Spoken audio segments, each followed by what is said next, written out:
Hi, it's Steve. Today we'd like to show you how to change the filter on your dishwasher. If it's damaged or if it can no longer be cleaned, it will need to be replaced. It's a really easy job. Let me show you how we do it. Now, to do this repair, we'll begin by removing all the items in the lower rack and then removing the rack from the dishwasher itself.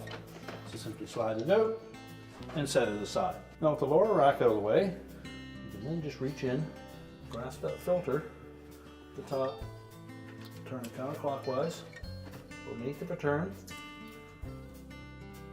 lift it up out of the opening. We'll discard the old filter.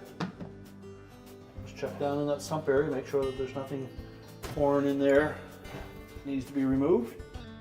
We'll then take our new filter,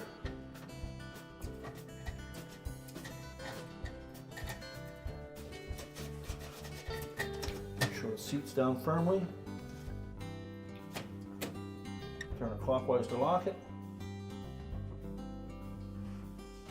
And then we can put the lower rack back in.